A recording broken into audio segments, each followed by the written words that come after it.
El absolutismo. El Estado absolutista era el poder concentrado en el rey. Este no estaba limitado por un poder independiente. Aseguraba que su poder provenía de la voluntad divina y por eso le debían obediencia. Si se rebelaban contra su autoridad, desafiaban a Dios. El monarca absoluto no toleraba la crítica ni la oposición. El rey ejercía la iniciativa de las leyes, la conducción de la economía y el cobro de los impuestos, la administración de la justicia, la dirección del ejército y la declaración de la guerra y paz según su criterio. Para ejercer sus poderes, el rey contaba con una burocracia de funcionarios que se ocupaban de hacer cumplir sus órdenes en todo el reino. Los propagandistas de la monarquía absoluta presentaban al rey como una autoridad poderosa y como un padre protector del reino. Gracias al derecho divino, el rey podía hacer y deshacer porque había sido elegido supuestamente por Dios. Esto era una especie de sustento de poder absoluto. Surgió en Europa en el siglo XVI, en la Francia de Enrique IV. En la segunda mitad del siglo XVII fue una época de esplendor para Francia, ya que la victoria en la Guerra de los 30 años fortaleció a Luis XIV de la dinastía Borbón. Este rey estableció una monarquía absoluta del derecho divino. Así se desligó de los impuestos de la ley. También estableció el despotismo, que exigía una obediencia ciega de parte de sus súbditos. Se pretendía una unidad religiosa y se rechaza el derecho de rebelión. Así el rey controlaba las funciones estatales. A Luis XIV se le atribuye la frase «El Estado soy yo». El rey en persona era la encarnación del Estado. Este poderoso rey trató de ampliar su poder a través de diversas guerras y tuvo éxito en muchas de sus campañas. Su ejército se convirtió en un modelo para Europa, y la Revolución Gloriosa le da fin al absolutismo. El mercantilismo. En el siglo XVII se extendió la doctrina económica conocida como mercantilismo, que considera que la riqueza de una nación se basa en la abundancia de metales preciosos. Así, las monedas de oro y plata resultaron indispensables.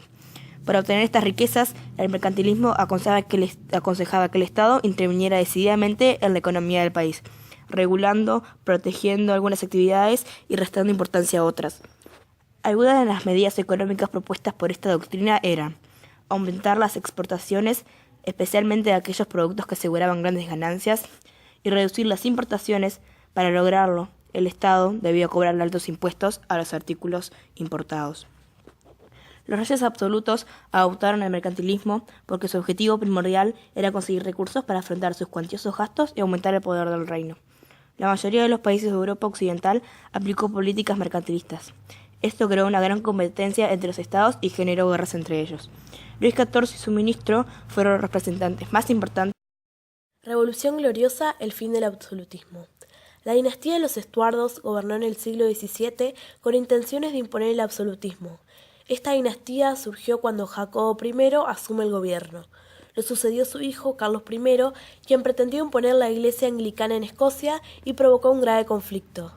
Ante la crisis, el rey convocó al parlamento con intenciones de crear impuestos y recaudar fondos para sofocar la sublevación.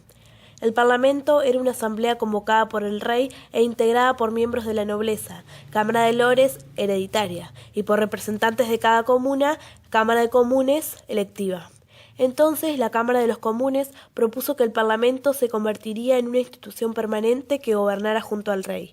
Carlos I rechazó esta idea y el Parlamento resolvió tomar el poder y gobernar sin el monarca.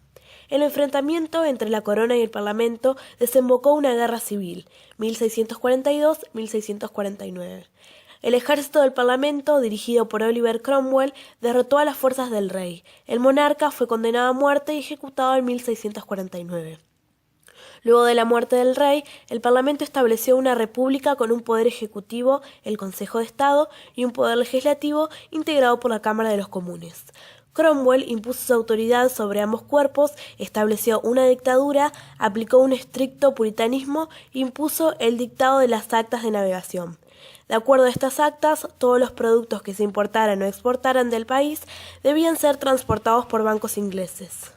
La dictadura de Cromwell produjo un gran descontento y su muerte favoreció el regreso de los Estuardos al poder con Carlos II. Su sucesor, Jacobo II, pretendió gobernar sin consultar al Parlamento. Por el 1688 estalló la Revolución Gloriosa, a la que el Parlamento convocó a la hija de Jacobo y a su esposo, Guillermo de Orange, para que derrocaran al monarca y asumieran como reyes de Inglaterra. Guillermo aceptó, pero Jacobo huyó a Francia. En 1689, Guillermo y María se convirtieron en reyes de Inglaterra. La Revolución Gloriosa puso fin a las aspiraciones de absolutismo en Inglaterra. En adelante gobernó una monarquía parlamentaria con división de poderes: el ejecutivo, ejercido por el rey; el legislativo, a cargo del parlamento; y el judicial, ejercido por los tribunales de justicia. De esta manera, el rey debía tolerar la crítica y la oposición.